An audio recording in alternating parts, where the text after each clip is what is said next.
नौकरानी एक घर के लिए कितनी जरूरी होती है, आइए देखते हैं। अरे बहू, ये देख, सारा साबुन बर्तन में रह गया।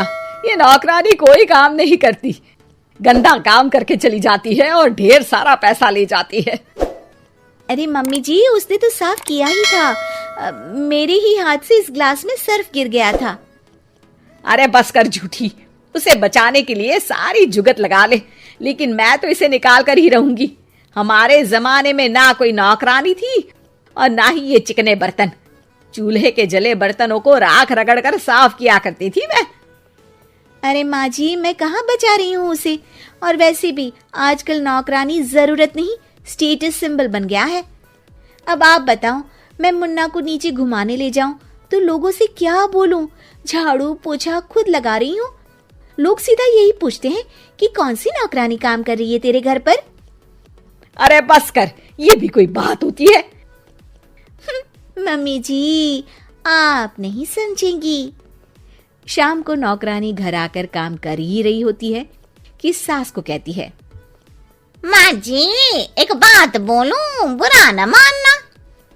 अरे वैसे तो मुझे तेरी शक्ल ही पसंद नहीं है, बात क्या खाक पसंद आएगी। अरे माँ जी, सुन तो लीजिए क्या कह रही है। तो मैंने कौन सा उसका मुंह पकड़ लिया है? अरे माँ जी, वो लाल साड़ी पहनती हो ना पहना करो। सास का गुस्सा अब तो 7वें आसमान पर होता है। अरे वाह जी वाह, क्यों ना पहना करूं? और तू होती कौन है ये बताने वाली कि मैं क्या पहनूं क्या ना पहनूं? अरे माँ जी, पूरी बात तो सुन लो, वो बोलना क्या चाह रही है। अरे बुरा न मानो आंटी जी। अरे कौन है आंटी? अपनी उम्र देखी है तूने?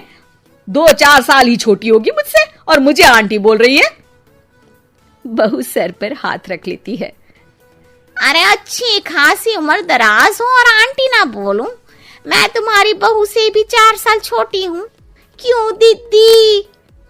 बोलती भी क्या, एक तरफ सास यानी पति की माँ, तो दूसरी तरफ नौकरानी जिसके बिना घर का काम नहीं चल सकता। वो दरअसल माँ जी की शादी में बहुत जल्दी हो गई थी ना। अच्छा ये झगड़ा छोड़ो, ये बताओ तुम माँ जी को लाल साड़ी पहनने से क्यों मना कर रही हो? वो ना, इनकी उम्र की सारी औरतें सोसाइटी में इनके लिए बात करती हैं कि तुम्हारी सास बुढ़ी घोड़ी लाल लगाम है। बहू को ये सुनकर गुस्सा आ जाता है। अरे वाह वाह, कौन बोलता है जी? खुद क्या है यहाँ की औरतें, बाल सफेद लेकिन टाइट जींस और कोई कुछ भी पहने। अरे पहनना हमारा निजी हक है, किसी को कुछ हक नहीं बनता कि वो मेरी सास के लिए कुछ बोले।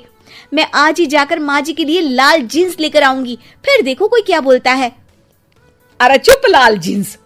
अरे सुन नौकरानी की बच्ची, जाकर बोल दे उन लोगों से कि उन लोगों की तरह मैं उड़ती नहीं फिरती हूँ घर बार छोड़कर। अपने बच्चों और नाती पोतों में मन लगाती हूँ, ना कि सारा दिन ताश के पत्तों में आंख गड़ाकर 3 पत्ती खेलूं। नौकरानी वहां से चली जाती है। वैसे बहू, नौकरानी के क्या फायदे हैं ये तो पता नहीं, लेकिन सबसे अच्छा तो ये कि पता चल जाता है कि कौन किसके लिए क्या बोल रहा है। सोसाइटी में तेरा नौकरानी रखने का इरादा बिल्कुल ठीक था। अगले दिन उन लोगों के घर की बेल बजती है। बहू दरवाजा खोलती है कि सामने कुछ औरतें खड़ी होती हैं।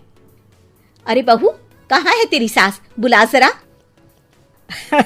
अरे बहन जी, आप सारी एक साथ आइए आइए, कैसे आना हुआ? अरे 3 पत्ते खेलने आई हैं, क्यों खेलोगी? क्यों नहीं, वैसे भी बड़े दिन हो गए, एंटरटेनमेंट हुआ नहीं। बहू जा जाकर पकोड़े तो बना ला। अरे बस करिए, आगे कुछ पीछे कुछ। वैसे तो कहती है कि परिवार पर ध्यान देती है, हमारी तरह 3 पत्तियां नहीं खेलती। हमने कौन सा परिवार छोड़ दिया? सास सक पका जाती है। अब ये किसने कहा? मैं तो कहती हूँ कि मैं भी थोड़ा बाहर निकलूं। आपने ही तो कमला नौकरानी से ये सारी बात की थी। सास और बहू को अब सारी कहानी समझ आ जाती है कि सोसाइटी की औरतें क्यों भड़क रही हैं। माफ करिए आंटी, मैं छोटी हूँ लेकिन फिर भी पहले तो आप लोगों ने माँ की लाल साड़ी का मजाक उड़ाया था ना। हाँ हाँ उड़ाया था, लेकिन उससे पहले तो तुम लोगों ने हमारी जीन्स के बारे में बात की थी। अरे क्यों ना पहने हम जीन्स, तुम्हारे पैसों की थोड़ी ना है। सास और बहू सर पकड़कर बैठ जाती है। देखा बहू, ये खेल कर गई तेरी नौकरानी। यहाँ की बात वहां तो वहां की बात यहाँ। दोनों किसी तरह औरतों को समझा बुझाकर घर भेजती है और कसम खाती है कि नौकरानी को नौकरानी ही रहने देंगी। दोस्तों, हमें उम्मीद है कि आपको हमारी ये कहानी पसंद आई होगी। कृपया हमारे चैनल को सब्सक्राइब करें और सभी अपडेट्स के लिए बेल आइकन जरूर दबाएं। और हाँ, वीडियो लाइक और शेयर करना मत भूलिएगा। Bye bye.